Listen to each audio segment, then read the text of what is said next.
Coach B wants to let everybody know that Coach B Driving School 2015 and 16 Segment 1 and Segment 2 driver's education classes are now updated and online at CoachB'sDrivingSchool.com. Check out schedules and pick the class that best fits your driver's education needs.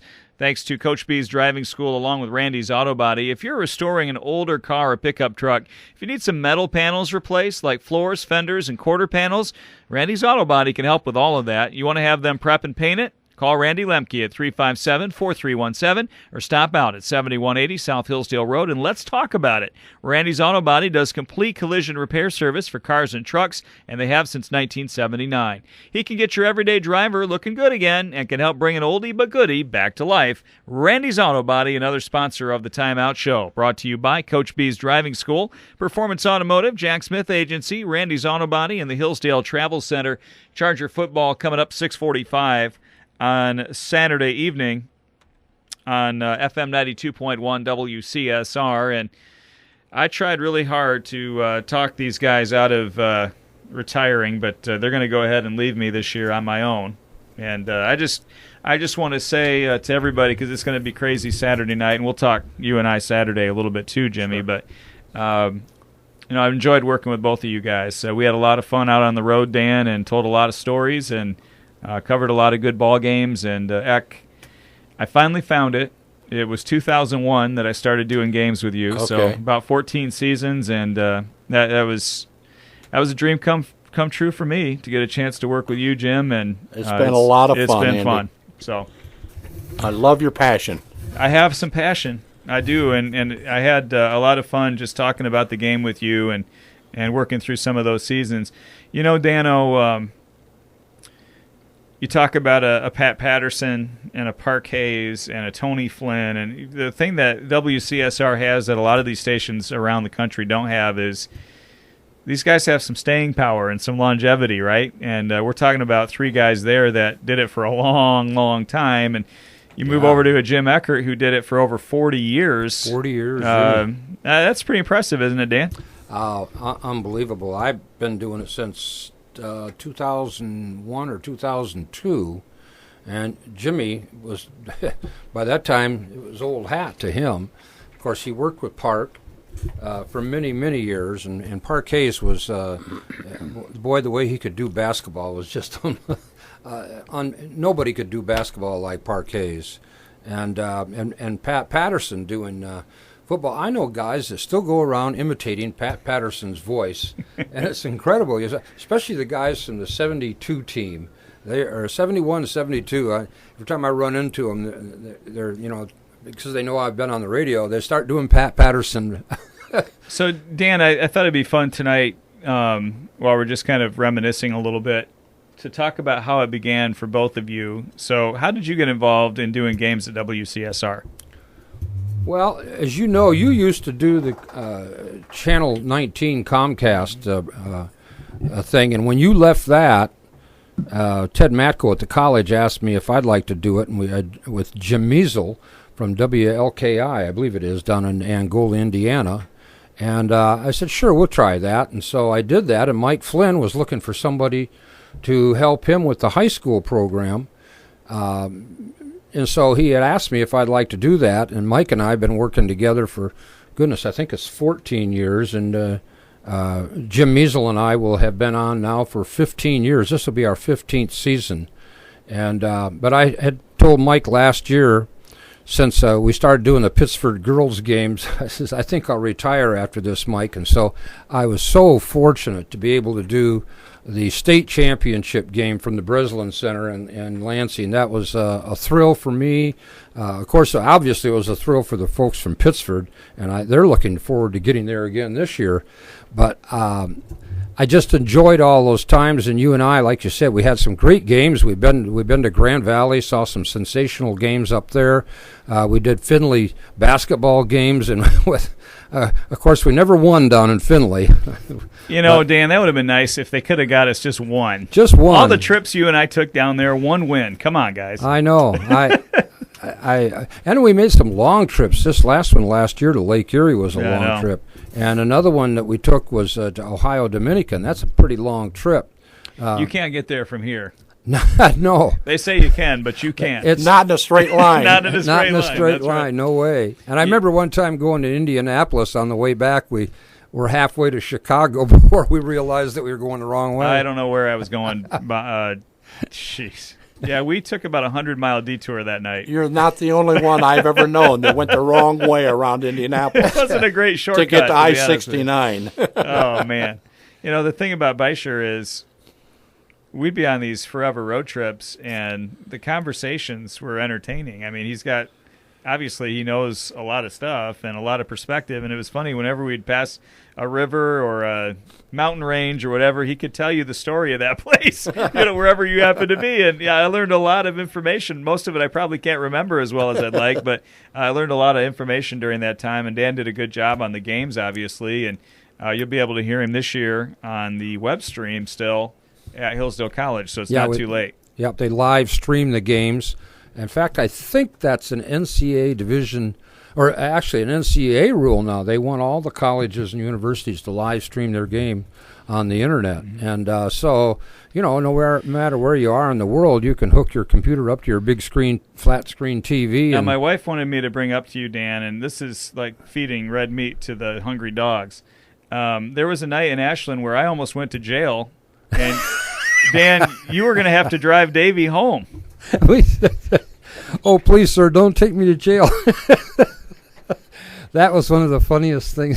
I'm glad your lovely bride reminded you of that. That was a hoot. I was going to talk our way out of it anyway, Andy. I knew the cop would listen to me, but they have a deal in Ohio if they don't have an agreement with the state of Michigan. So if you get stopped in Ohio, you better have cash on you if they're going to give you a ticket. Otherwise, you're going to jail. I had a credit card. Between us, we had like $30, and it was a $100 ticket. What we found out was I was lucky I didn't have the cash because I would have paid it. And as it was, he just let me go for nothing. Yeah. So we were fortunate in the long run. Dan, thank you, man, for the years on the road, and I appreciate it. We had great times together, and I know you're going to have fun this year with Measle. Thank you, Andy. It's been an unbelievable, for me, an experience that I'll take with me to my last breath. I've enjoyed it. I enjoyed working with you. I enjoyed working with Mike, and I had the opportunity to work once with Bob, once or twice with Bob. And but I think you and I have done baseball games. Yeah. We've done football games. We've done basketball games.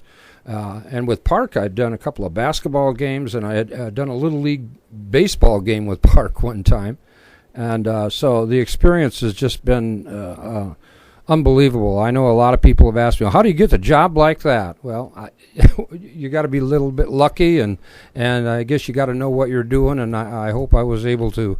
I was lucky, and I hope I was able to add a little bit to the program. It's a perspective that we share in that, we live in this small town and this small community. The opportunity that this little radio station has given all of us, it's pretty amazing when you stop and think about it, that we get to do this and connect with people the way that we do and talk about sports.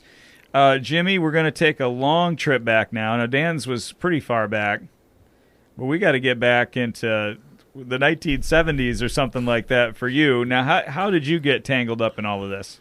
I actually got tangled up in all of this. Park Hayes called me one time and said, Jim, I need a favor. I need you to go with me tomorrow.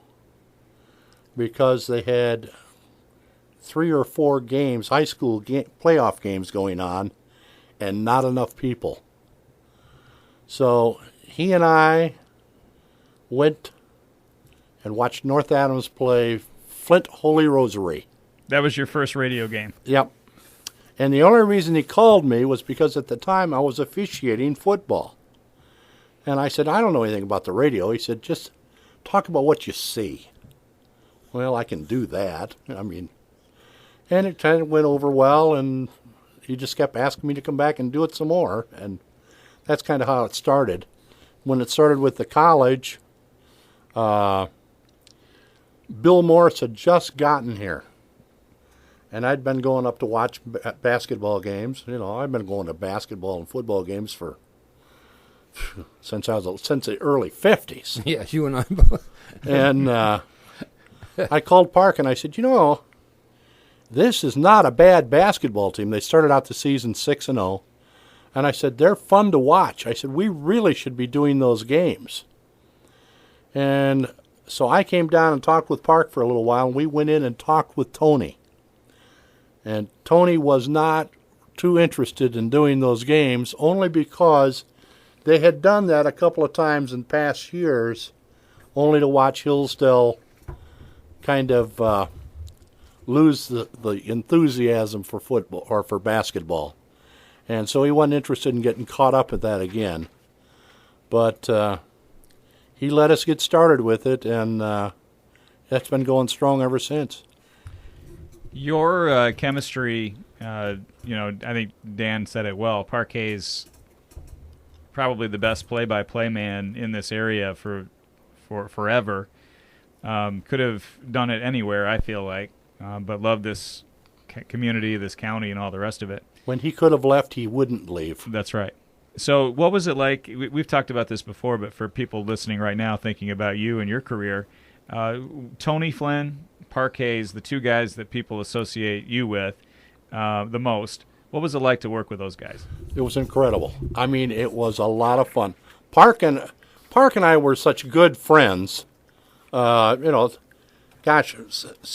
and I'd have dinner with Park and Vicky every Friday night and then go off to a game.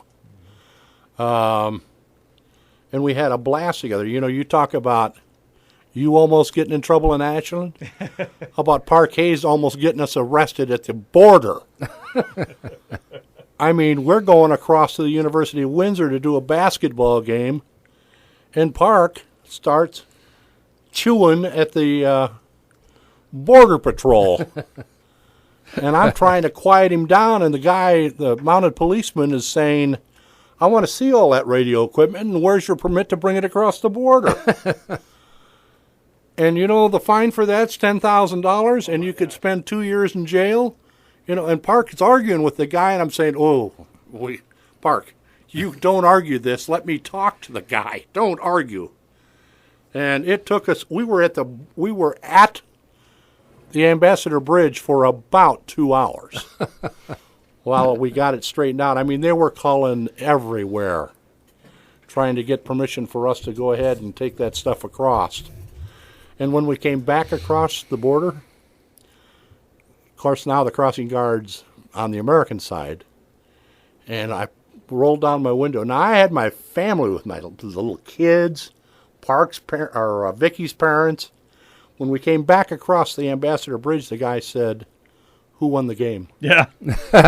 I said, we kicked their royal tail. And he said, have a nice trip home. Have a nice trip. I just wanted to say one final thing, Andy. I wanted to thank all of the parents and the coaches and the administrators and all of the high schools and certainly up at the college. And all the players that we've met over the years. We've become friends, and I see guys that we were broadcasting 15 years ago or so. And how you doing, Mr. Bisher? And I'll tell you, and I'm sure that Jimmy's had exactly the same experiences, and that's been real special. And we've made some good friends throughout the county, and I really appreciate those and cherish those memories. Jimmy, you and I get to do another game together on Saturday, so I'm going to talk to you more about Tony that night. Obviously, you did the Charger football with Tony for a long, long time, and I loved every minute of it. The entertainment level of those broadcasts was off the charts. I was listening later in Tony's career, and he was still really sharp, and it was really funny. The dynamic between you two, you got to hear the game, but it was also funny, and you guys had a great rapport with each other. And sometimes Tony would just get really agitated. And I got to tell you, that was hilarious. Oh, yeah. I thought so, too. It didn't bother me that he was upset. But I just wanted to thank both of you guys tonight. Obviously, still onward and upward. We got a lot of stuff to do, but we'll see you on Saturday, Jim. Yes, and I want to thank you, too, for putting up with me, too. My pleasure to do so. And Dan, we'll see you up there as well. You bet. That's going to do it for our Charger Roundtable tonight. Join us for Charger Football, the 2015 opener, coming up on Saturday, 6:45, with me along with Jim Eckhardt for one final time here on AM 1340 and FM 92.1 WCSR. We'll We'll have the Tiger baseball game coming up in a little bit, and more music on the way right after this. AP Radio News. I'm Ross Simpson.